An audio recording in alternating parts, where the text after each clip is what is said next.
నమస్కారం అండి. ముద్రగడ్డ పద్మనాభరెడ్డి గారు, మీరు పెద్ద ఆయన, మరి ఎందుకు మాట్లాడుతున్నారు? మీ చేత ఎవరు మాట్లాడిస్తున్నారు అర్థం కావట్లేదు. మీరు పవన్ కళ్యాణ్ గారిని ఓడించి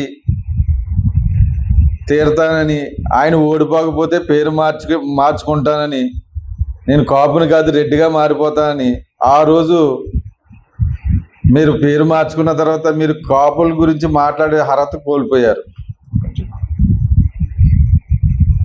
మళ్ళీ మీరు ఎందుకండి కాపుల గురించి మాట్లాడతారు? మీరు ఆ రోజే చెప్పారు కదా, కాపులు కాదు నేను రెడ్డిగా మారిపోయానని. మళ్ళీ కాపుల గురించి మాట్లాడే అర్హత మీకు ఉందంటారా?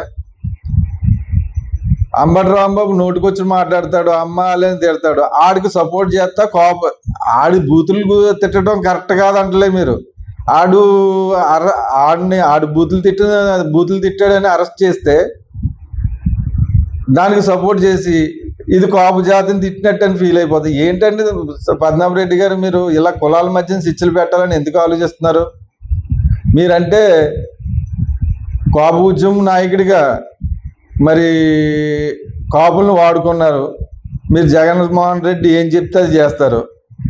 2019 నుంచి 24 వరకు మీ జగన్మోహన్ రెడ్డి గారు అధికారంలో ఉన్నప్పుడు కాపుల గురించి, కాపు కార్పొరేషన్ లోన్లు కానీ, బీసీ రిజర్వేషన్లు కానీ వీటి గురించి ఎప్పుడైనా మాట్లాడారా? అప్పుడు పడుకున్నారు.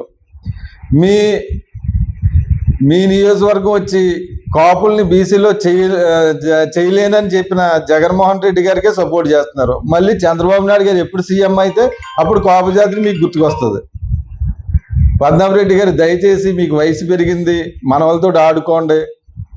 మీరు అనవసరంగా జగన్మోహన్ రెడ్డి మాటలు విని ఇప్పటికే జీవితం నాశనం చేసుకున్నారు, రాజకీయంగా నాశనం చేసుకున్నారు, కులపలంగా నాశనం చేసుకున్నారు, అన్ని రకాలుగా నష్టపోయారు.